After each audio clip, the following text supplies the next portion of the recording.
말 못하는 농아 국가대표 축구팀이 있대요. 우리나라에도 있고 북한에도 있는데 지금 북한 농아 국가대표팀 감독이 우리나라 사람이래요. 북한 편으로 보면 남조선 사람이에요. 더 놀라운 건 목사님이에요. 김정일이가 어떻게 목사인 감독을 북한 대표팀 감독으로 불렀는지는 알 길이 없지만 사실이거든요. 근데 이 목사님은 중이었어요. 전주 사람이에요. 원광대학 철학과를 나왔어요. 증조 할아버지가 원불교를 창시했어요. 이민교 목사인데요. 그분은 자기 누나도 원불교 목회자라고 해서 좀 그럽니다만 원불교 그 목회하는 그 지도자를 뭐라고 하는지 모르겠네요. 근데 이 목회를 하는데 원불교 이 사역을 하는데 야 너도 소록도에 가서 야 불쌍한 인생들에게 부처님의 가르침을 전해라. 그래가지고 7년 동안 소록도 절에 가가지고서 예수 믿는 사람들을 전도했어요. 당신들 업보가 있으니 다음 생에 환생하려면 건강한 사람으로 태어나야 되지 않겠어요? 그러려면 예수 믿지 말고 부처를 믿으시오. 이렇게 포교 활동을 한 거예요. 근데 한 사람도 전도 못했어요. 도리어 예수 믿는 사람들이 여보 젊은 사람 그러지 말고 우리 교회 한번 와봐. 당신 예수 믿어야 구원받아. 예수 믿어야 천국 갈 수 있어. 근데 이제 한센병 환자들이 한 분 한 분 돌아가시는데 장례를 치르는 걸 목격하기도 했어요. 그런데 그의 운명이 바뀌는 전화벨이 울렸어요. 누구 것인지는 모르지만 커피 2박스는 내놓으셔야 될 것 같다. 운명이 바뀌는 날이 왔는데 이 사람은 오기가 많았어. 그래서 무엇인지 교회와 싸워 이겨야 된 거예요. 그러니까 교회에서는 새벽 4시 반에 종을 치니까 새벽기도 자기는 4시에 일어나가지고 교회 쪽으로 스피커를 틀고 이제 목탁을 두들기는 거예요. 새벽 4시였어요. 목탁을 두드리는데 생전 입에서 안 나온 찬송 소리가 터진 거예요. 목탁을 들고 한번 상상을 해보세요. 머리를 빡빡 민 스님께서 대웅전에 앉아 과부자를 들고 경건하게 목탁을 두드리는데 자기 입에서 찬송이 나오니까 얼마나 놀랬겠어요. 며칠 후 요단강 건너가 이게 얼마나 놀랬겠어요. 본인이 불경을 암송하다가. 그런데 자기 몸이 뜨거워지더니 신적인 역사가 임해가지고 태굴태굴 2시간을 뒹군 거예요. 법당에서 2시간 만에 정신을 차려 일어나 보니까 자기 온몸은 땀으로 범벅이 되었고 얼굴은 울고 콧물이 범벅이 되었고 그래서 자기 자신이 도대체 왜 이런지 알지 못했지만 예수님이 찾아오셔서 내가 너를 구원한다 하여 구원받은 거예요. 세상의 법당에서 성령 충만을 받았어요. 중이. 그래서 그가 목사가 되어서 우즈베키스탄의 농아 국가대표 감독으로 일하면서 전 세계에 동메달을 땄어요. 키르기스탄에 가서 카자흐스탄에 가서 지금은 북한에 가서 농아인 국가대표 감독으로 재임 중에 있는데요. 그분이 그날 예수를 법당에서 만난 얘기를 그의 책에서 이렇게 고백하고 있어요. 부처의 가르침을 전하러 간 소록도에서 오히려 한센병자들이 나에게 예수를 전염시켜 주었습니다. 한센병은 보통 7년의 잠복기를 거쳐 증상이 나타난다고 하는데 저는 소록도에서 첫 발을 내디딘 지 7년이 되던 어느 날 임신, 즉 신이 임했습니다. 하늘의 신인 성령님이 나에게 찾아와 구원시켜 주셨습니다. 그분은 그날 법당에서 옛사람이 단번에 죽었어요. 이처럼 거듭난 인생은 누구나 옛사람을 예수 구주로 믿는 순간 죽었어요. 그리고 모두가 다 중생하여 두 번 나 하나님의 사람으로 자녀가 된 거죠. 거듭난 사람은 땅에서 한 번 태어난 것만이 아니라 영으로 두 번 태어난 사람을 가리켜 이른 말이에요. 중생한 사람은 육신으로 아버지의 자녀로 태어났으나 영으로는 하나님의 자녀로 다시 태어난 사람들, 그들이 이제 하나님께로 난 자가 되었기 때문에 하나님을 아빠, 아버지라 불러요. 여러분, 위기를 만나면 불자들도 하나님의 이름을 부릅니다. 하나님 도와주세요. 하나님 좀 내 환경을 살펴주세요. 그러나 어떤 불자도 하나님을 아빠라고는 부르지 않아요. 성령으로 거듭난 사람만이 하나님을 아빠라 부르짖고 아버지라 믿는 거죠. 여기 여러분과 제가 아버지 사랑합니다, 하나님 아버지를 예배합니다라고 고백하고 있다는 건 성령으로 두 번 낳기 때문에 하나님께로 난 자이기 때문에 가능한 거죠. 바울은 갈라디아 4장 6절에서 예수 믿는 우리가 왜, 무엇 때문에 하나님을 아빠라 부르짖는지를 설명하는데, 화면을 보고 한번 읽어봅시다. 너희가 아들이므로 하나님이 그의 아들의 영을 우리 마음 가운데 보내사 아빠 아버지라 부르게 하셨느니라. 여러분과 저도 예수를 믿고 난 순간 우리 옛사람은 단번에 죽었어요. 그런데 우리 안에는 여전히 옛사람의 성품이 남아있어요. 옛사람의 감정이 남아있고요, 옛사람의 생각이 남아있고 옛사람의 의지가 남아있어요. 그래서 끊임없이 우리로 새 사람이 되었지만 새 사람으로 살지 못하고 여전히 그리스도인이지만 믿지 않는 자들과 똑같은 삶을 살도록 우리 안에 일하는 옛사람의 성품이 있지요. 여러분, 사도 바울은 이 에베소서 4장 너머의 5장 1절을 이렇게 설명했습니다. 함께 읽어볼까요? 그러므로 사랑을 받는 자녀같이 너희는 하나님을 본받는 자가 되고, 하나님을 본받는 자가 되란 말씀은 아버지를 닮아가라 하는 뜻이에요. 육으로 났으면 엄마 아버지를 닮지요. 저희 고향 사람들을 이따금씩 만나다 보면 어르신들이 얘기합니다. 황 목사, 자네는 어쩌면 그렇게 자네 엄마를 꼭 닮았는가?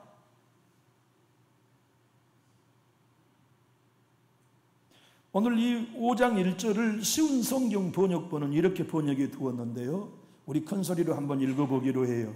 여러분은 하나님이 사랑하는 자녀들입니다. 그러므로 하나님을 닮으려고 노력하십시오. 구원받은 사람은, 중생한 사람은 옛사람이 예수와 단번에 죽었어요. 그럼에도 불구하고 우리 안에 끊임없이 옛사람이 올라와 우리가 하나님의 자녀답게 살지 못하게 만들어요.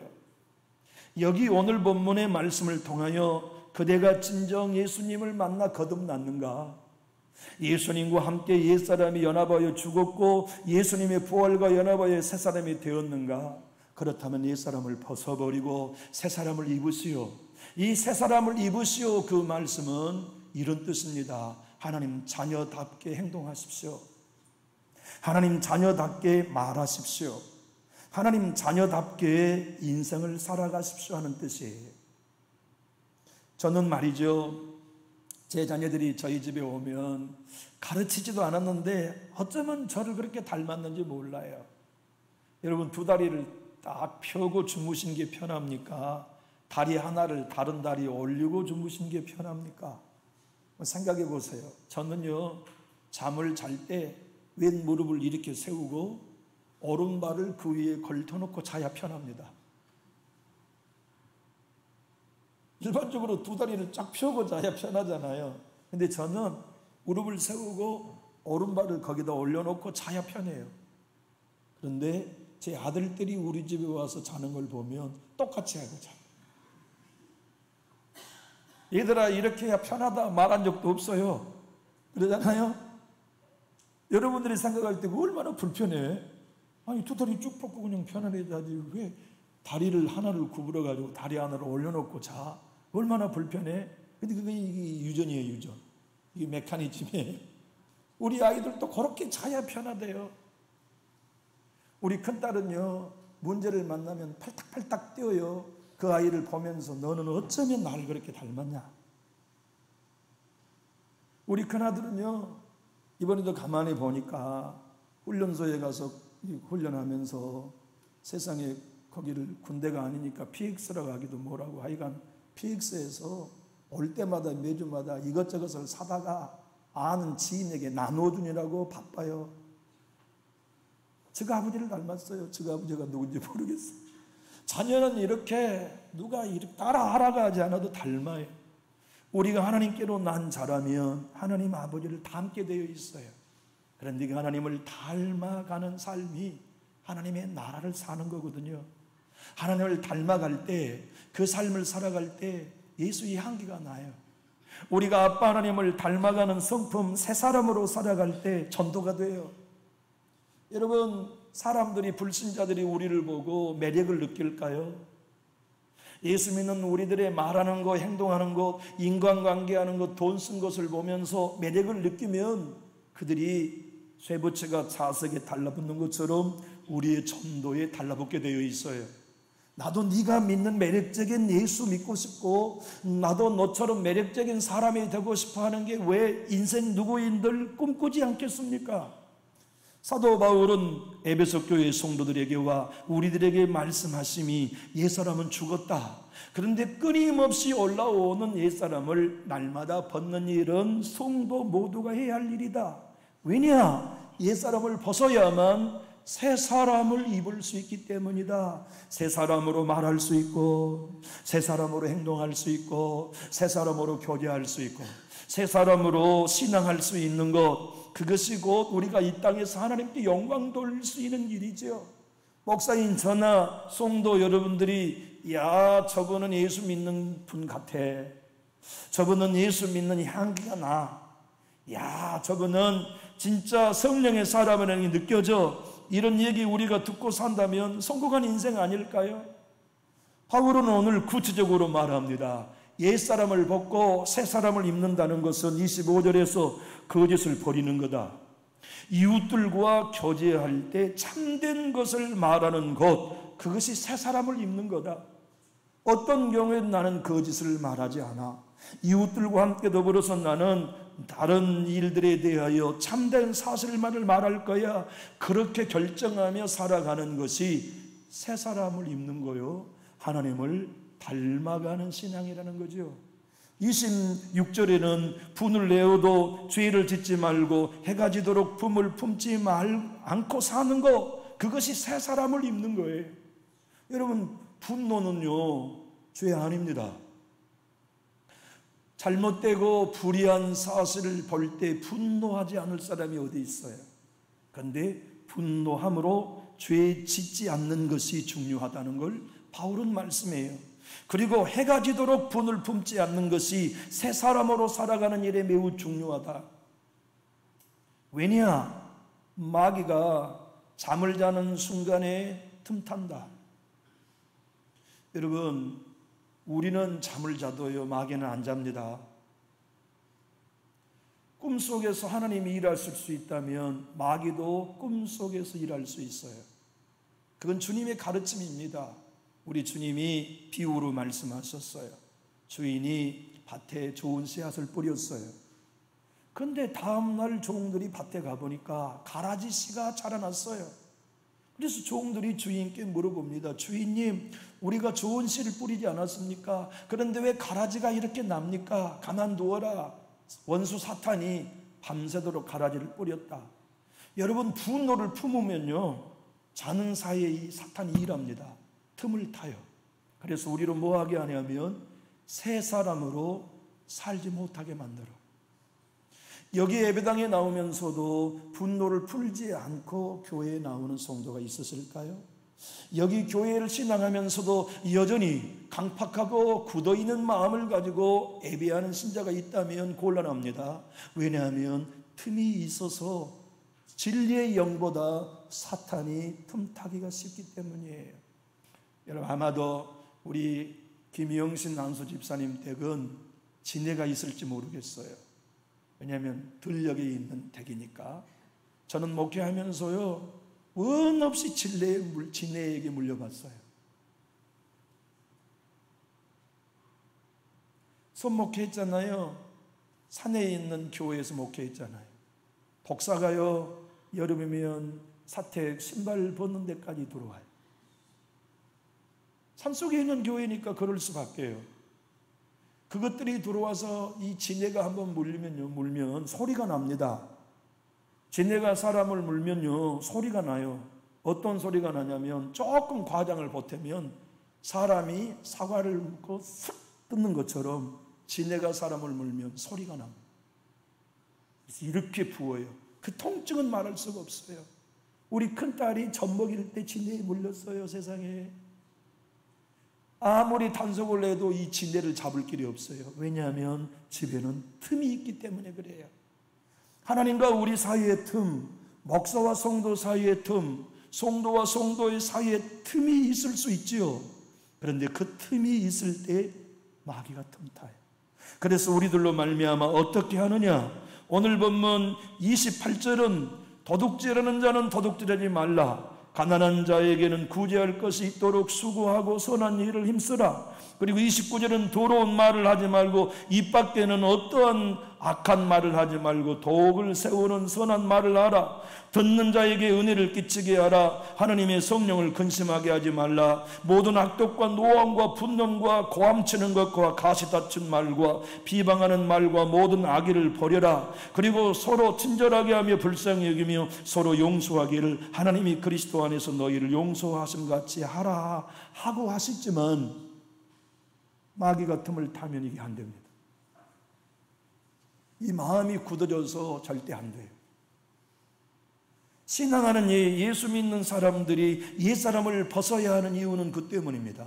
성령의 사람으로 살기 위해서, 새 사람으로 살아서 내가 정말 우리 하나님의 향기를 드러내고 예수의 생명을 드러내는 아빠를 닮은 자녀로 살기 위해 옛사람을 벗는 거예요. 많은 사람들은 기독교의 복음을 오해합니다. 죄에서 구원받은 걸로 끝났다? 아니에요. 그건 십자가 못 오가는 일입니다. 예수님의 구속을 못 오가는 일이에요. 거듭난 거, 중생한 건 죄에서의 구속이죠. 사단에서의 해방 맞아요. 그러나 그것이 전부가 절대로 아닙니다. 십자가에서 예수님이 죽음은 여러분과 저의 옛사람도 함께 죽여주시며 예수님이 무덤에서 부활하시면 그리스도 안에 새 피조물로 우리 모두를 새 사람으로 삼아서 구원받은 이후에 하나님의 자녀답게 살게 하시는 영광, 그 축복을 주시려고 예수님이 십자가에 죽으신 거죠. 구약의 이야기는 우리 이야기입니다. 구약의 모든 사건은 저와 여러분의 신앙과 영적인 상태와 교회에 대한 예표입니다. 제가 한번 설명해 볼까요? 출애굽을 한 이스라엘 백성들은 죄에서 구원받은 백성들이었습니다. 그런데 그들은 광야에서 옛사람이 안 죽었어요. 구원받았지만 광야에서 새 사람으로 살아내지 못했어요. 하여 애굽의 종으로 살 때와 똑같이 말하며 불평했어요. 애굽에 살던 똑같이 대적했어요.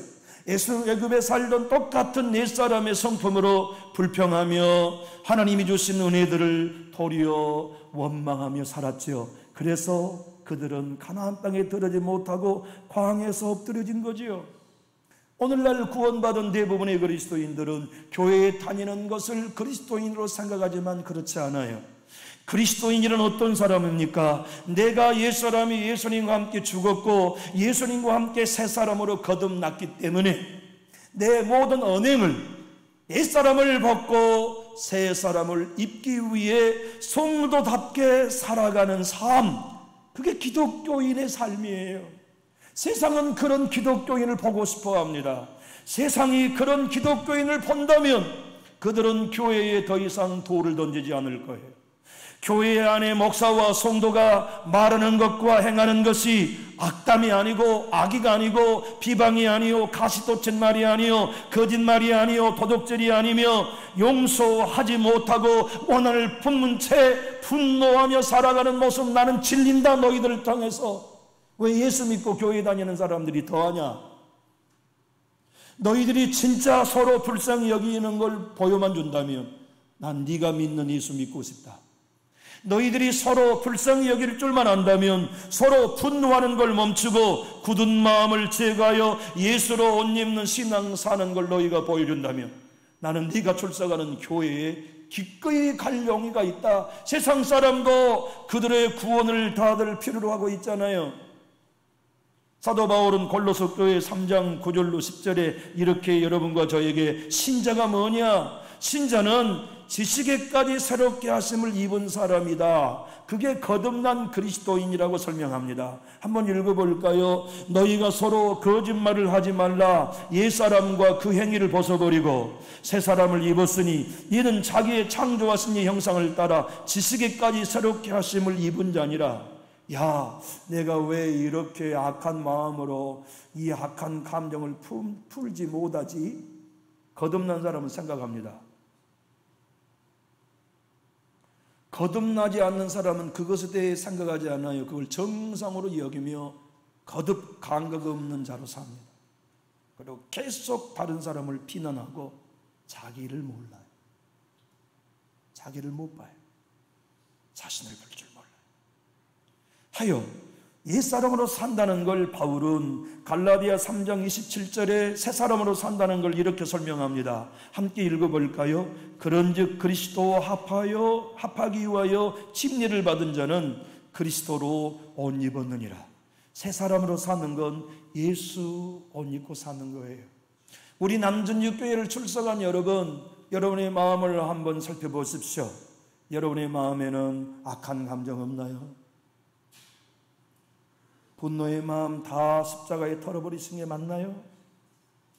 모든 악의와 가시돋친 말들을 십자가에 못 박는 게 분명합니까?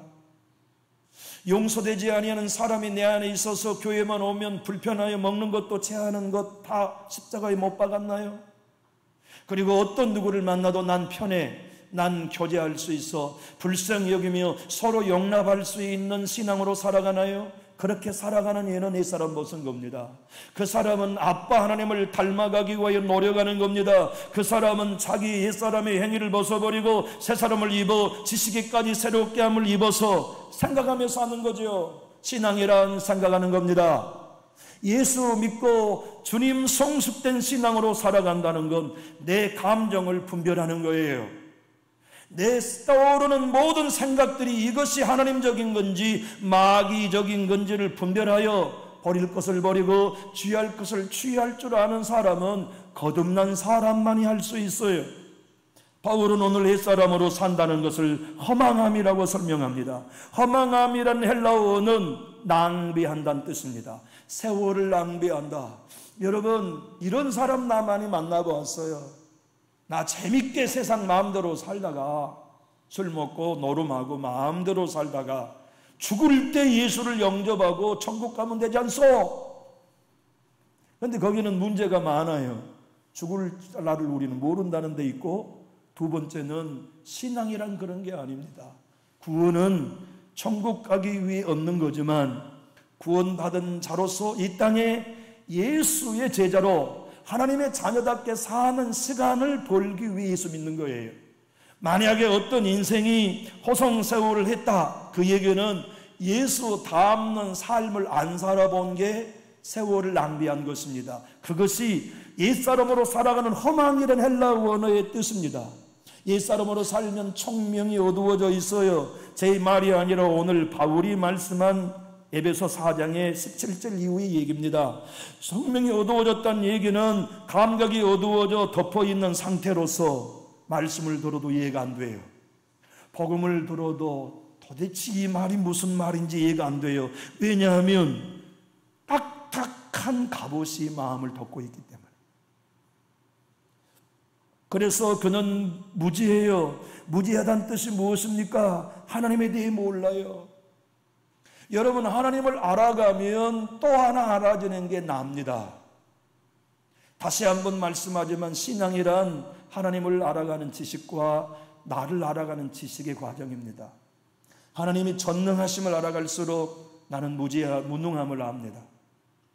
하나님이 거룩하심을 알아갈수록 나는 불결하다는 걸 알게 돼요. 하나님이 사랑이 많으신 분이라는 걸 알수록 내 안엔 사랑이 없음을 알게 되지요.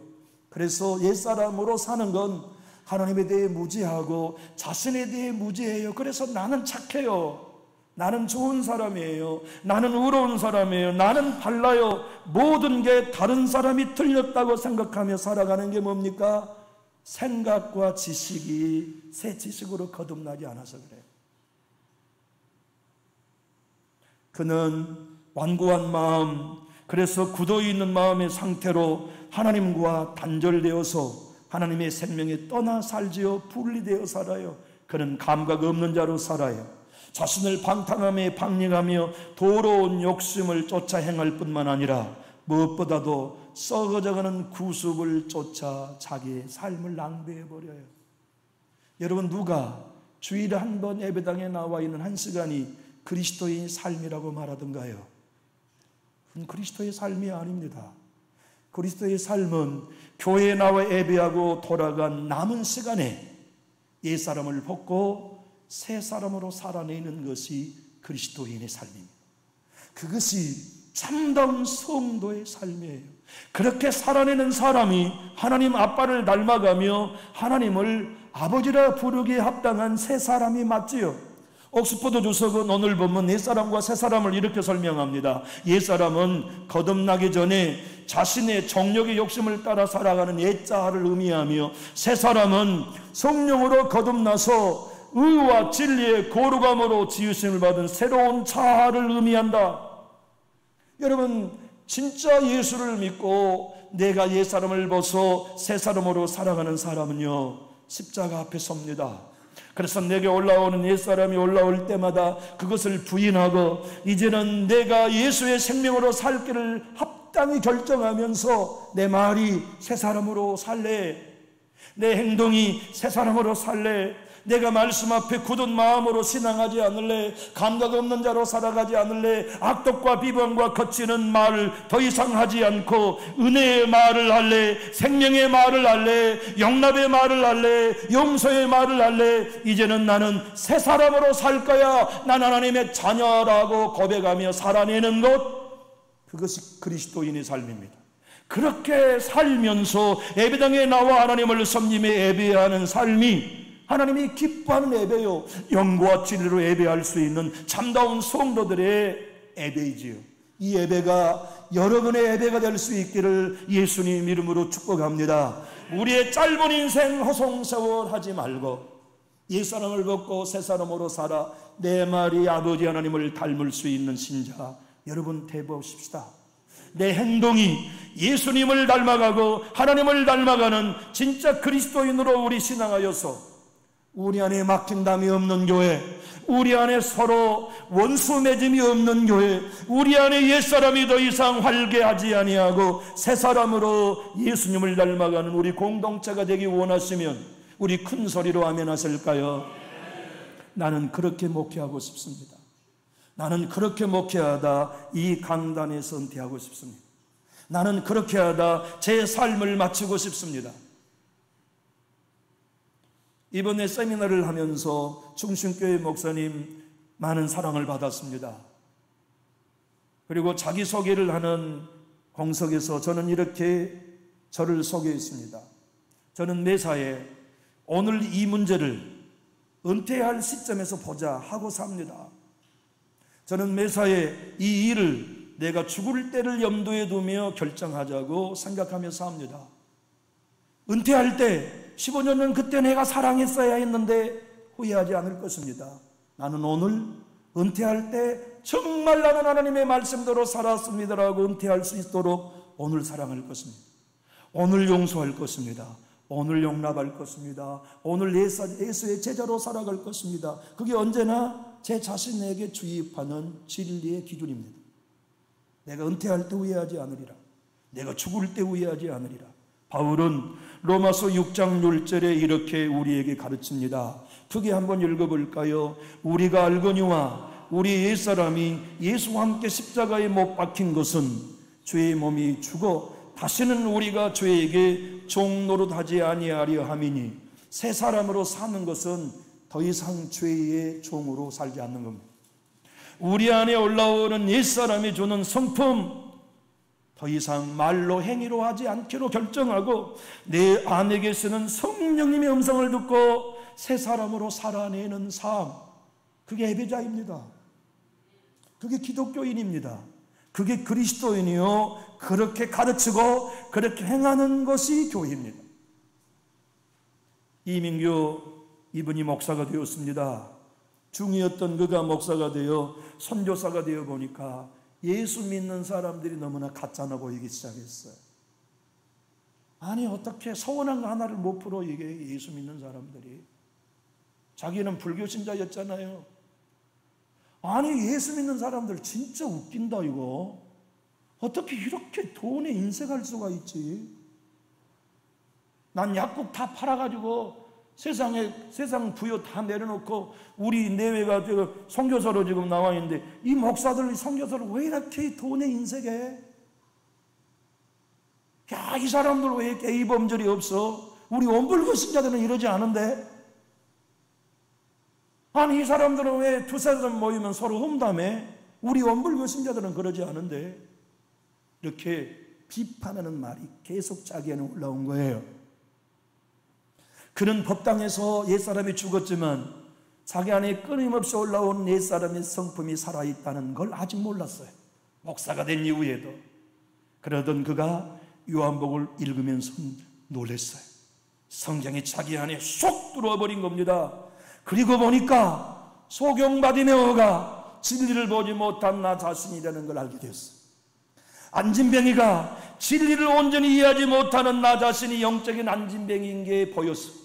혈루증 앓은 여인이 내가 바로 부정한 여인과 같은 사람이라는 걸 알게 되었습니다. 그것이 뭐냐? 내 안에 여전히 옛사람이 올라온다는 이 사실을 알고 그것을 날마다 부인하며 새 사람으로 살아가는 길이 선교보다 더 중요한 예수의 길이라는 걸 알게 된 거예요. 그래서 그는 그때부터 남을 평가하고 비난하는 일을 멈추고 뭐 하게 되느냐 하면 용납하는 삶을 살기로 결정했어요. 이해해주고 축복해주며 있는 모습 그대로 바라보며 살기로 말이지요. 그가 쓴 책에서 이렇게 말합니다. 요한복음이 내게 쏙 들어왔습니다. 법당에서 연설하다가 빛으로 성경에 와서 성경 거룩한 거울이 내 눈앞에 펼쳐졌습니다. 성경은 거룩한 글자입니다. 그러나 글씨가 거울이 되면 나를 보게 되고 성경의 거울을 통하여 내가 소경바디메오요, 내가 안진뱅이요, 내가 냄새난 혈루증 앓은 여인이라는 것을 보게 되었습니다. 그때부터 나는 옛사람을 부인하고 새 사람을 입는 복음으로 살아내기 시작했습니다. 서우경 서울대 교수가 있어요. 연세대학 교수이기도 합니다. 이 여인은 열심 있는 불교 신자였습니다. 집이 부자였어요. 엄마 아빠가 불교 신자였고 태어나면서부터 그는 불교적인 환경에서 자랐어요. 그리고 불심이 얼마나 컸든지 동국대학 불교대학을 갔어요. 그리고 거기에서도 이 세상에 말이죠, 자기 용돈을 모아가지고 불경을 인수해서 수만 부예요. 수천 부도 아닙니다. 전국 사찰에다가 계속 배포할 만큼 헌신적인 불교 신자였어요. 더욱이나 대학에서는 자기가 선생이 되어서 학생들을 모아 불교 경전 스터디를 운영할 정도였어요. 그는 불교를 전 세계에 포교하는 게 삶의 목적이었어요. 31살에 그가 학위 논문을 마치는 날 밤에 문제가 터졌어요. 잠을 잤어요. 얼마나 논문을 끝까지 통과시키는데 고생했겠어요. 그리고 잠이 들었는데 새벽 3시에 일어나 문제가 생기기 시작한 겁니다. 어떤 문제냐? 알 수 없는 문제. 세상에 불교에 심취해 있는 그가 새벽 3시에 일어나 계속 자기 입에서 캐롤이 나오기 시작한 거예요. 고요한 밤, 거룩한 밤, 어둠에 왜 내가 이러지? 멈춰지지가 않아요. 그 카리를 끝나고 나니까 구세주 탄생했으니 만백성 맞으라. 가슴이 뜨거워요. 그리고 알 수 없어요. 자기 입 밖에 알 수 없는 언어가 튀어나와요. 방언이 터지기 시작한 거예요. 교회를 한 번도 간 적이 없어요. 성경을 읽어본 적도 한 번도 없어요. 그런데 하나님이 찾아와 그가 불교 논문을 쓴 날, 통과하는 날 하나님이 찾아와 그를 만나주신 거지요. 그는 그날 밤 옛사람이 예수와 함께 죽었습니다. 근데 계속 이상한 소리를 하니까 하늘사이인 남편이 이 큰일 났구나, 이거 미쳤구나. 그래서 아내에게 제안을 합니다. 여보, 당신이 논문을 쓰다가 너무 지쳐서 그러니 친정집에 가서 쉬었다가 오자고. 그래서 남편이 자기 아내를 처갓집에 얘기를 하고 차에 태워 집에 가니까 처갓집 식구들이 다 나와 딸과 사위를 영접해 줘요. 여러분, 부모님이 얼마나 걱정이 되었겠어요. 사위 말을 들어보니까 딸이 미쳤으니 아빠가 나와가지고 사랑하는 내 딸 어서 와라 안아주니까 딸이 아빠의 손을 뿌리쳤어요. 당신은 내 아버지가 아닙니다. 아니, 아버지가 얼마나 놀랬겠어요. 그럼 네 아버지가 누군데? 내 아버지는 하늘에 계신 하나님이십니다. 자기가 말하는 게 아니에요. 성령님이 자기를 통해 말씀하시는 거였어. 그래? 이해할 수 없죠. 다 불교 신자인데. 집으로 들어가자. 난 안 들어갑니다. 왜? 날 우리 아버지 집으로 데려다 주세요. 네 아버지 집이 어딘데? 교회가 내 아버지 집입니다. 교회를 한 번도 안 가본 사람이. 그러지 말고 집으로 가자. 얼려가지고 집 거실 소파에 딱 앉혀놨는데 영의 눈이 확 열렸어요. 자기 집 거실에 우리 예수님이 십자가에 못 박혀 고통 중에 피를 흘리시는 환상이 쫙 펼쳐지는 거예요. 그러니까 걱정하고 있는 남편, 친정 식구들 사이에서 무릎을 꿇고 거실에서 이렇게 얘기했습니다. 주님, 당신이 지신 십자가가 너무나 힘들어 보입니다. 저도 이제부터 함께 그 십자가를 지겠습니다. 그렇게 그는 예수를 믿기 시작했고 3년 동안 자리에서 누워서 꼼짝도 못하면서 고통을 당했어요.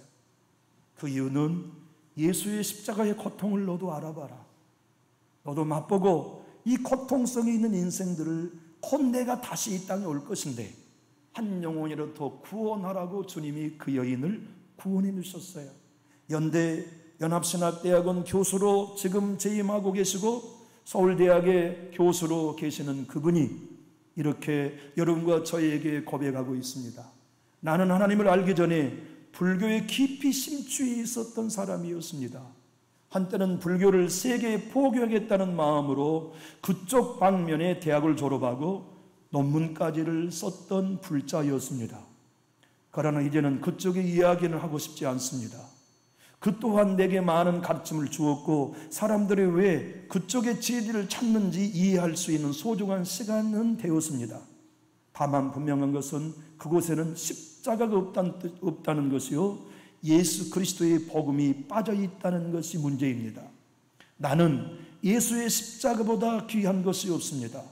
예수의 십자가가 생명이요 예수의 십자가에 나의 옛사람이 죽고 새 사람으로 부활했다는 이 복음이야말로 나에게 주신 놀라운 하나님의 은혜입니다.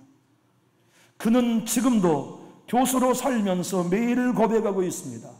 나의 옛사람은 예수와 함께 내 침실에서 완전히 죽었지만 끊임없이 올라온 옛사람을 날마다 부인하고 새 사람으로 옷 입고 살아가는 일은 죽을 때까지 계속해야 할 영적 싸움이라는 것을 말이죠.